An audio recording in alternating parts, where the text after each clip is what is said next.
For those of you who have already undertaken CCTV, it might be a bit of a trip down memory lane.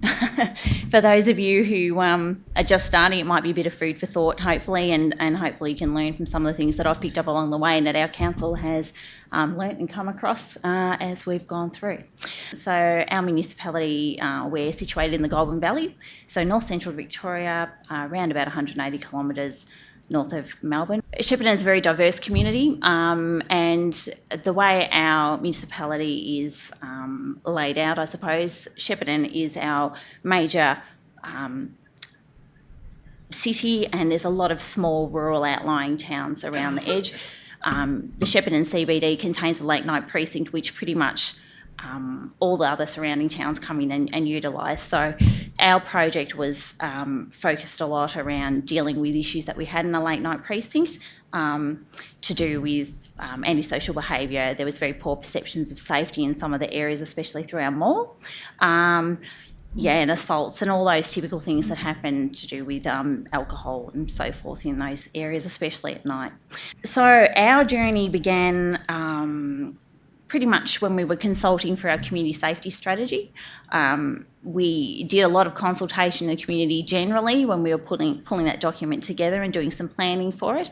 One of the key things that I particularly remember was we held a traders breakfast, and a lot of them came with very, very strong voices that they really wanted council to investigate and look into CCTV as an option to support some of the other things that we'd already put in place, such as improved lighting and some lots of other initiatives to deal with the issues to do with the late night precinct and issues particularly at night in the CBD. Right from the start, we had 100% commitment from our local Victoria Police.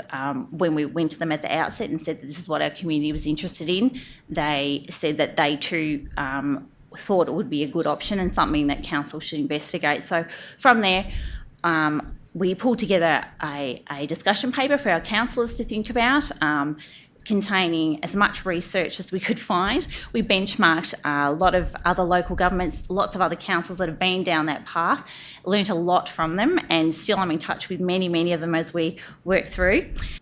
We looked at different options, of course, as well, to give the councillors some idea when we presented this discussion paper to them on other things that council was doing and how this could perhaps support that. We looked at ongoing costs, obviously involved. Once you put the network in, it doesn't stop there. We talked about, looked into legislative compliance, lots of lighting considerations, the monitoring, maintenance, all the stakeholders that would be required to be engaged if we went down this path, and of course operating costs, and we did also have a rough estimate prepared by a consultant that we put into that discussion paper as well. So that all went to council. They considered it. After I think we had a couple of briefings about it, they decided they wanted to pursue this, and so they incorporated it as an initiative in our Safer City strategy. The strategy was then adopted, so then we had to get to work on developing our network and how we were going to do it. So this is pretty much what we ended up coming up with. This is what our network is looking like now. So we're looking at a part fibre optic, part wireless network.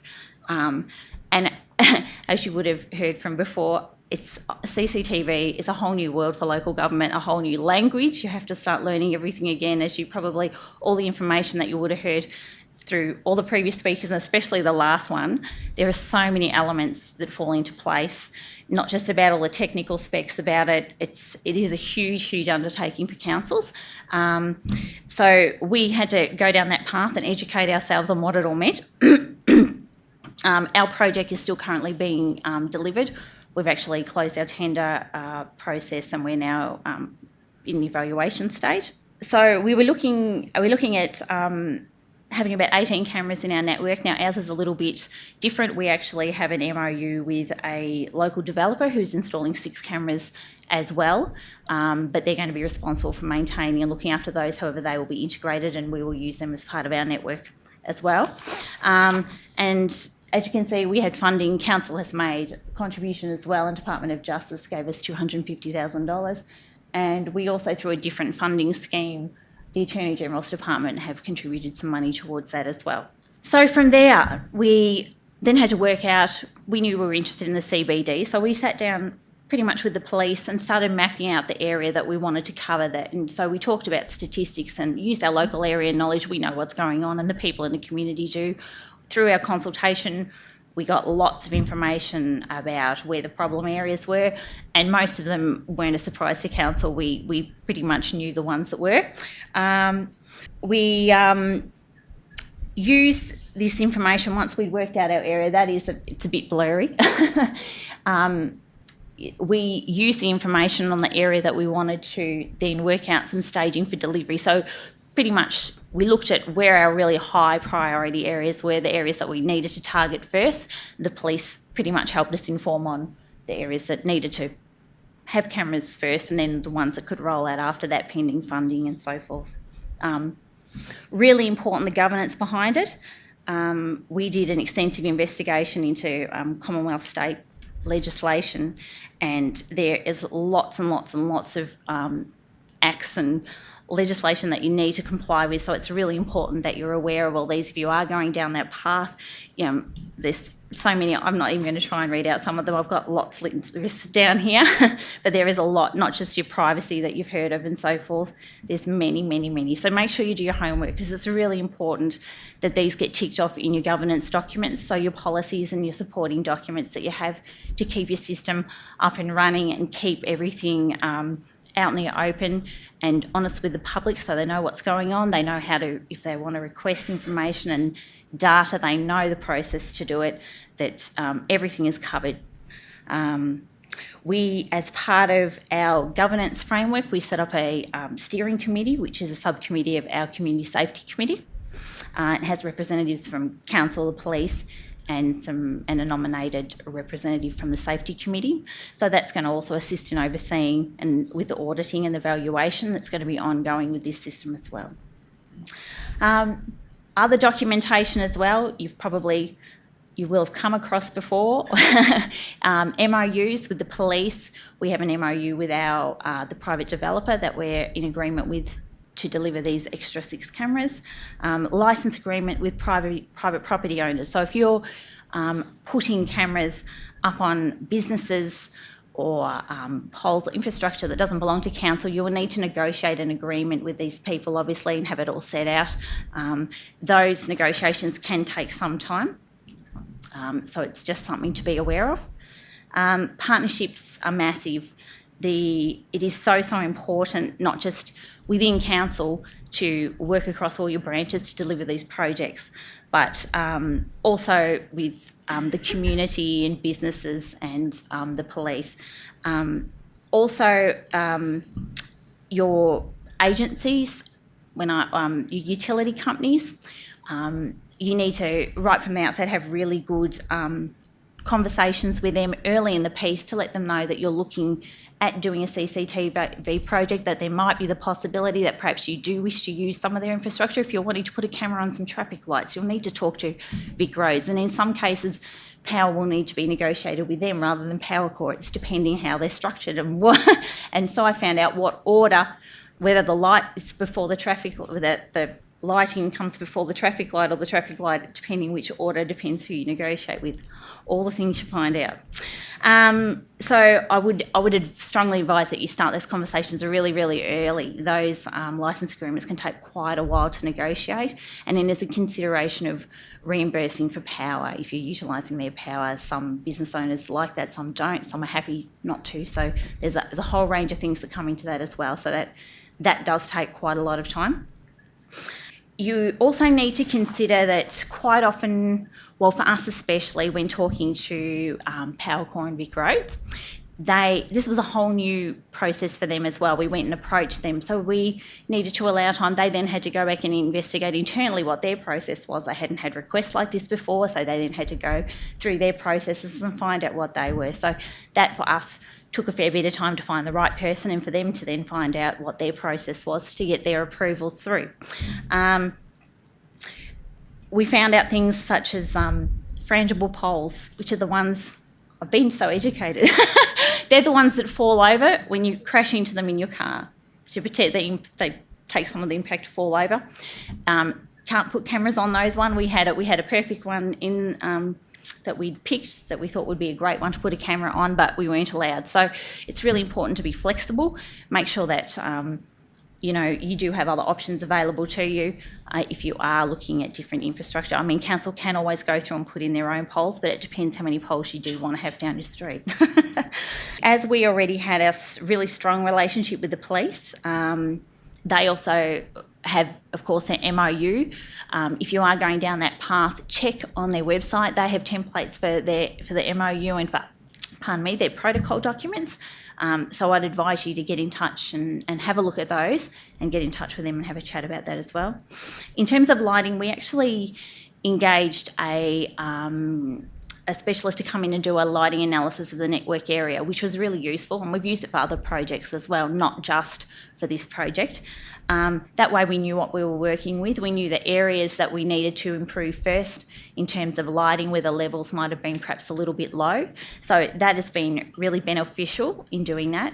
It's not something that I would say is essential and you have to do, but we've found it really, really useful. Now, the question of monitoring, you may have heard people talk about passive versus active monitoring models. Now, we're doing a combination of both. Passive is where the monitor's playing in the background and there's the opportunity to jump in and have a look at it if you like. Active is where somebody is paid to sit there and watch it and actively monitor it. Our council has opted to do similar to what Geelong have done. They have active monitoring during peak times, and the police passively monitor at their convenience when they need to. When they get a call about something, they'll jump into the system and have a look. So what this means is council will be employing a camera operator. In our case, we're doing it on a Friday and Saturday evenings. So obviously arrangements in relation to that need to be written into the MOU as well. And we've had discussions with the police around looking after our staff members when we get them on board. City of Greater Geelong were a great help before we decided to go down this path, and when we were investigating early on, we invited them to come down and do a presentation to our councillors in relation to their model and how it worked. And I think one of the key things that we took home from that is, even though CCTV is often looked at as being very much an after-the-fact situation for the use of the footage, by having a model similar to theirs and having it actively monitored, where you do have a really good partnership with the police and they are able to resource people on the ground, the control operator can be in direct contact with them. And in that situation, they may see somebody in distress or some person even sitting in the gutter saying, could you please go and do a welfare check? And that may prevent something from happening. That person may then be able to be assisted if they need help.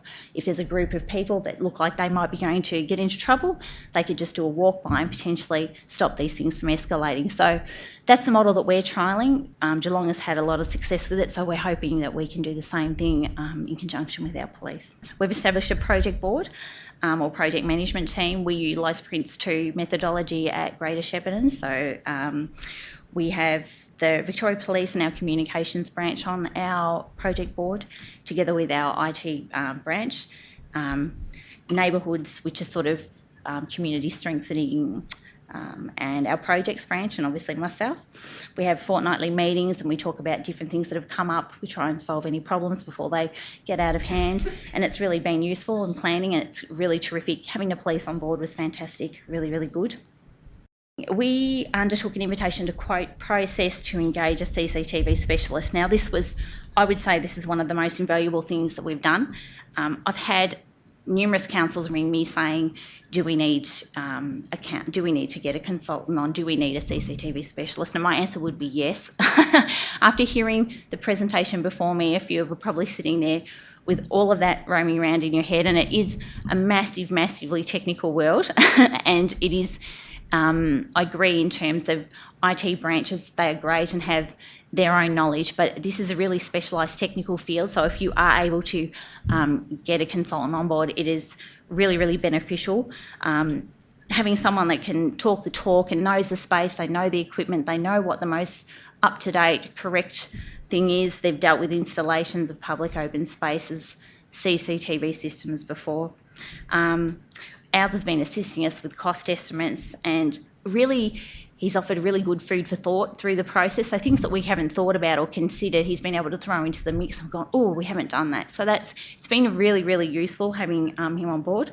Now, we actually used our consultant to undertake 2 planning sessions with our project board leading up to, we had our network area first, but still we need to work out where the best locations for the cameras were. So we did these workshops with him where we could talk about best case scenario, if we put one here, perhaps we should put it across the road there, which was really, really terrific, and again assisted us in working through our options and our budget. Also we involved him, he wrote our tender specification, and he also sits on our tender evaluation panel, and we've also got him to come in and assist with the end user testing, so we actually know that what we are getting is what we signed up to get, because I don't know about you, but to me a camera on the wall looks pretty much like a camera on the mall to me, so he'll be able to say, no, that's actually not the right one, you needed another one. So yeah, so that's really, really useful, and I would really encourage anybody going down that space to really think about getting a consultant. And I think Peter's touched on this earlier. Topography is really, you need to know what you're working with in your area. We've got lots of lovely tree-lined streets in Shepparton, which pose a lot of problems if we looked at wireless options due to they need clear line of sight to transmit the signals. We also realised our underground services. We have got a myriad of pipes and everything heading under there, so that was tricky as well. So we need to be very careful when we headed down that path. One thing to keep in mind is some councils, I can't remember which council had told me this early on in the piece, said to look and see if you already have any empty underground conduits, because if you are, you can use them. And I know of one council that did actually find that they had some lying there that weren't used or had space, and then they could feed fibre optic, which was a massive cost saving for them. So if you're able to find some down there, that may save you some money. So all of that is something to think about when you're trying to pull together your choice of network, whether it's fibre or wireless, and and where your camera locations are going to be. Now, we had an interesting experience with our first tender, where this is actually our second round going out to tender. The first time we went out, we put both the civil works and the security or the camera works all in one bundle. People submitted, but unfortunately when they were evaluated, they came back to be non-compliant because they'd only addressed the part that they knew. So the camera people only addressed, they put in a submission for the area that they knew, and they left out all the civil works. And similarly, the civil guys had put in for all the civil works and left out the camera works. So unfortunately that left us back at square one, and so we had to start again with our tender process, which unfortunately has put us behind in our timeline. So if you are considering, I would recommend that you do them as 2 separate components, and we've had a much better result this time so far. As I said, there are so many unknowns in camera projects, whether it be negotiating power or licence agreements or MOUs. So be really flexible if you can with your options, and expect that there will be delays. Make sure you keep in touch with your funder and your stakeholders, and let everyone know what's going on. It's really important with these things, and for the community to know where you're up to and what's going on. Maintenance, you've heard a bit before. I'll just touch on it briefly. You will need an ongoing maintenance contract. I'll just share with you a learning that I heard from one of the other councils when I was working through the process. One of the things they told me to look out for was emergency call-outs. Their budget had been absolutely blown due to the travel costs involved. They had a contract, I believe, in Melbourne who was charging for travel, and they hadn't allowed that in their budget, and as a result they ended up their budget was quite unhealthy by the end of it. So I've always had that in the back of my mind. So yeah, new systems will have a warranty period, but then you'll have to look obviously at organising a maintenance agreement after that. And cleaning and obstructions, which was touched on earlier. Some of those can be done in-house, obviously. I mean, if you've got tree branches overhanging, you may be able to do that in-house, like we will be, for trimming branches and so forth. And yes, so lots of things to think about. Okay, so these are some of the things that I would have really liked to have known or that I've learnt along the way. So pretty much it's really important to do your research and to know what your ongoing operational costs would be. Obviously, we're having an active monitoring model as well, so our costs are not just going to include your maintenance and your cleaning and so forth. They're also going to include a wage to pay someone as well. Don't underestimate the amount of staff time required to deliver these projects. They, as you will have gathered from all the information, they're very complex. They do take a lot of time. I would say easily 90% of my day would be taken up with CCTV. So they're very time consuming for councils, and councils need to realise this. They can be very difficult to cost. There's a lot of unknown factors that you can come across, underground services and so forth, so it's really important to realise that at the outset. I would really highly recommend talking to other local governments and learn from their experiences. I can't tell you the amount of councils that I've spoken to along my path, and every single one of them has been fantastic and happy to help. So we're all doing the same thing, just slightly different ways. So it's really terrific to be able to touch base with everybody else. Consultant, very valuable. If you start your conversations early, there won't be surprises when you go along, and they're prepared for it too with your stakeholders. Cost savings, if you can find any using council infrastructure to locate cameras, obviously that's going to save you money. You may not have to buy additional poles, you may not have to worry about doing licence agreements. Consider your monitoring models. There's not just passive or record, you can actively monitor, but it depends if your council is willing to do that and undertake that responsibility and that ongoing cost. Be flexible with your time, keep everyone informed, and ongoing community awareness after you've installed your system is really important. Celebrate your wins, let people know when you've been successful and what's been working with the system. It's really important to be open and transparent and keep that all out there. And my final point that I've put down there is please remember that you're not alone if you do go down this path. There are many, many other councils doing it, and there's, all the staff involved have so much information, and they'll all be really supportive and willing to help. Oh, and one last thing that I was told when I very first did the discussion paper for the councillors was, I can't even remember who it was, and she said to me, just remember that once CCTV systems are installed, very rarely are they removed, and if they are, the community generally unhappy. So only go down that path if you're sure that you know that's what you want to do. I wondered if you can talk about how you plan to evaluate the system, and if you had an evaluation plan embedded in the application for funding at the outset. Absolutely, yep. We have an evaluation plan which we put together right at the start, and you'll actually find if you do get funded by Department of Justice, it's one of their requirements. They will ask you to submit an evaluation plan. I think we're doing it 6 weeks after it's installed, and then I think it was again, it's either 6 or 12 months after that, and it's quite a complex document, it has a lot of things in it that we'll be doing, so it will definitely be evaluated and it will be an ongoing thing, I wanted just to ask regarding your discussion with the other local councils and also your research that you had done regarding the CCTV.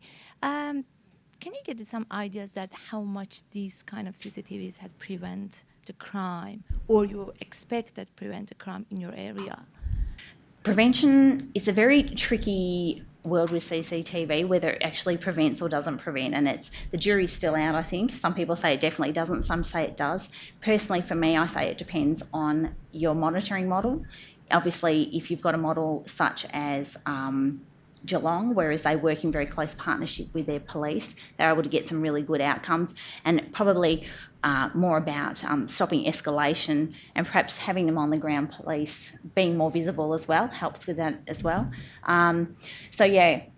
That's probably the best answer I could give you. There's so much research out about there. Like, obviously we hope to get similar results to Geelong in terms of stopping escalations. Yeah, and another question that I'm not very specialist in these CCTVs, but I'm just wondering that because of the also of cost and time consuming, do you think if the result that because you are allocating them in the public spaces and it seems that you can capture the people's behavior, if any plan or is any possibilities that these kind of programs can be used in the, for example, urban design units, or when they want to do some design, they can do some kind of analysis with reviewing these kind of views, or some just make it more productive and more usable in the other. So are you saying reviewing the system that'll be in place? Yeah, I'm just asking that if in any of these places that you want to do any kind of improvement, is it possible to use some outcomes of these CCTVs that you have in the place? The outcomes, yeah, they will definitely be used to inform lots of other things that we do, I would imagine. Obviously, I'm looking into the future, but I would imagine that we would be using them to inform us with other initiatives and community safety things that we do in the future. Yeah, absolutely.